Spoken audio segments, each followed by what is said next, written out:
It's been smooth for the most part. I mean, one practice and one game, as smooth as you can call it. I'm just trying to fit in around here and show what I could bring to the table. I mean, it's only been a couple days, so I'm excited about the opportunity. I'm excited to be in Los Angeles and be a Laker and make that push to the playoffs. I've been in this position before when I got traded to Boston with a young team right outside the playoffs, and kind of wasn't thinking playoffs until I got there. And all I know is win. All I know is how to play to win, and I'm trying to instill that into these young guys and just give it all you got and leave it all on the floor and have fun doing it. So what are some of the intangibles you think that you can impart upon them?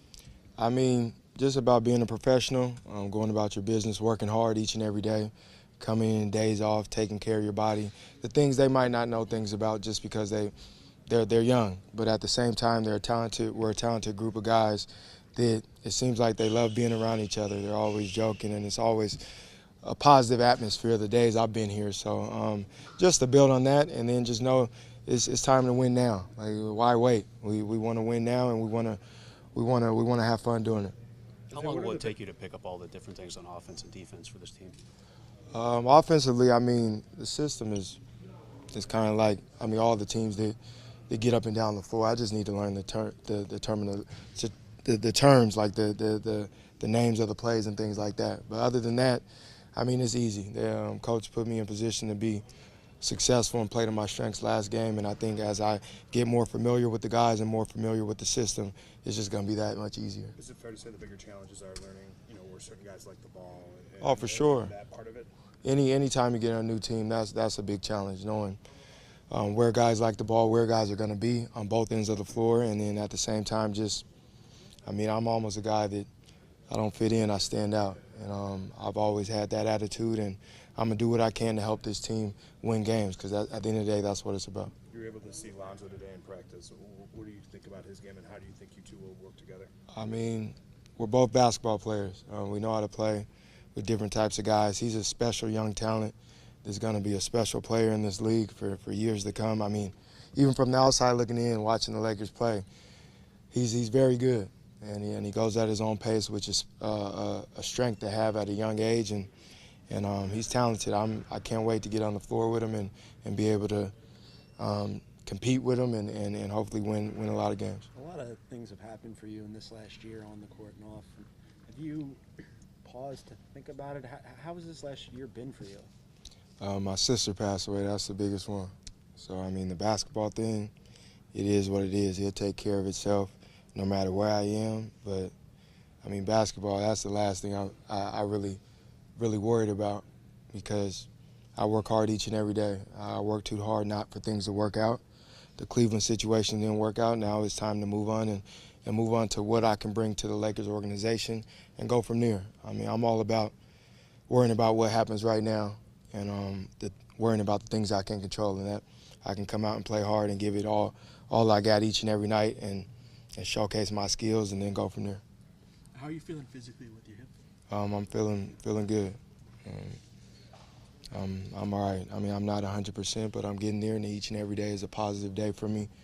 I mean, this is the first real practice I had all year, so like, we'll see how my hip responds tomorrow with the soreness and things like that. But I'm here. I'm here, and I'm happy, and got my joy back, and I'm ready to put on a show for the Lakers. Would you say you're about 75%, 80%? Probably around there. I mean, I don't have all my power and explosiveness that I had last season and the years before, but the good thing about that is I can get wherever I want on the floor.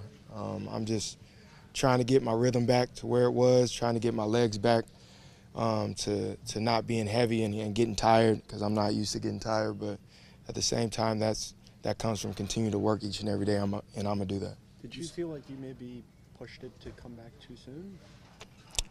No, I ready? didn't. Yeah, I was ready. My hip responded well, but it's a lot more going on than people know when it comes to being down 7 months, trying to be in a new system and get your rhythm back at the same time. On top of when I was in Cleveland, we didn't practice. So, like, I was getting my rhythm back in real live games. Like, nobody does that. I mean, that's the tough part about it. But I made no excuses. I'm like I said, I'm here to work.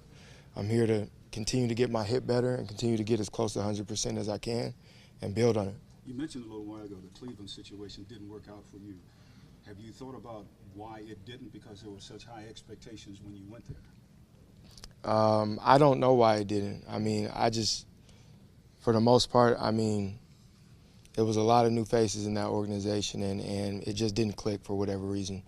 And, I mean, I'm not here to comment on that too much, but, I mean, it is what it is. I'm a Laker now, and I'm happy to be a Laker. I'm happy to be in Los Angeles and to get that joy and happiness back of playing and just working hard each and every day.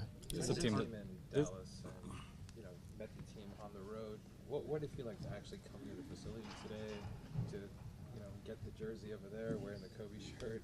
What did it feel like to actually be here in El Segundo? It hasn't really hit me yet. I mean, I'm a lifelong Laker fan. I mean, my family's from Inglewood, California, so I was brainwashed into being a Laker fan as a young boy, and Kobe's been my favorite player. So it hasn't hit me yet that I am a Laker, but when I do look at gear and my locker and my jersey, it's like, dang, I always dreamed of it, and it's finally here. So I'm happy to be here, and I just want to put on a show and try to take over this city like I try to do each and every other city I've been in. Isaiah, you said the other night, I feel like I got my superpowers back. What did you mean by that? I mean, a rhythm.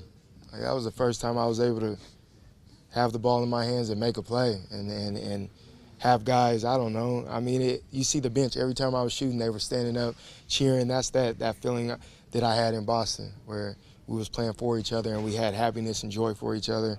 And that's big, man. And from a player that wasn't playing for 7 months to be thrown in the fire, and it was tough for me, but I felt like myself last game, like not thinking about anything, just going out and playing and leaving it all on the floor. And I'm going to continue to build on that and continue to do that. What do you think of the young talent on this team?